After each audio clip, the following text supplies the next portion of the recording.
This is Joy from Aiken's Outdoor Adventures, and today I'm going to show my dream hammock.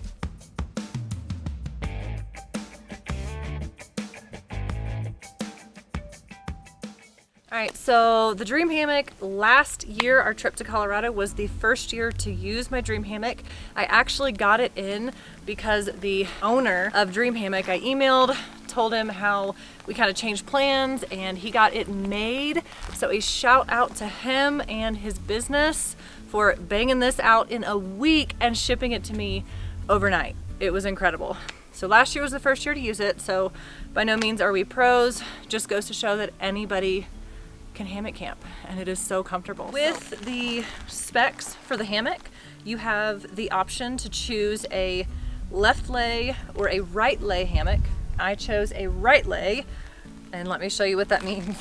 All right, so you have your head side, which you can also choose.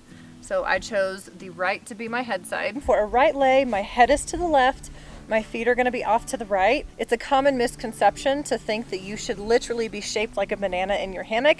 You should be able to lay just about completely flat if you have the right hang. You have this piece right here, which is called your ridgeline. And I actually have a ridgeline holder up here, which is super convenient when you're in your hammock. You can buy these separately, lots of little compartments. For mine, I chose a fully enclosed hammock with a zippered bug net, because I'm not all about that bug life. I also added these hooks as an extra addition to my dream hammock, which enable me to attach an underquilt.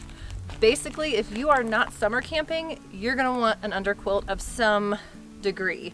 The underquilts that we took to Colorado, we were in about 40-degree weather, were not enough. We put the Mylar blanket between the underquilt and the hammock, and that provided a nice warmth barrier. For future trips, we plan to just upgrade our underquilt to something warmer. We do not use any type of a sleep pad in these. For us, they are perfectly comfortable on their own. You can use a sleep pad for better R value, but I would recommend something very thin, like maybe a Z-Lite or something to that effect, because every time we tried to put a pad in it with us, it felt very cramped.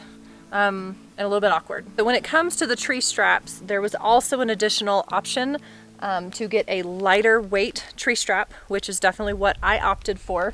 They're gonna pack down better and obviously lighter overall pack weight. The type of buckle that I have has this little metal piece that pulls down, and that's what you thread your strap through and helps you to adjust. Now, the piece on my actual hammock is a continual loop. There's no detaching or changing of this length right here, and you can't change the buckle either. My trees are actually a little bit close, so my straps aren't actually as high, but you really want to shoot for this type of shape between your buckle and the top of your strap to give you the best hang. You want your ridge line to be pretty taut. There is this little piece of rope that we added. It seems kind of silly, but when it rains or you get dew or anything like that, this little teeny tiny string is going to make the water that runs down this strap drip off onto it and onto the ground, because prior to this, it would saturate down into my hammock and get me wet. So tiny little thing to add that's going to be very, very important for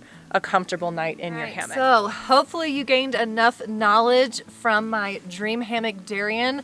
I absolutely love it, and I hope that you give it a shot and try it too. There's a variety of colors that you can choose. You don't have to get hot pink.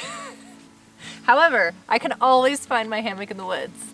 If you like this video, please subscribe, hit the bell icon down there in the bottom of the video. We also just got in our new stickers, so if you will shoot us a message on any of our social platforms and let us know that you've subscribed to the YouTube channel, we will send you a sticker for free. Thank you so much for watching. We'll see you next time.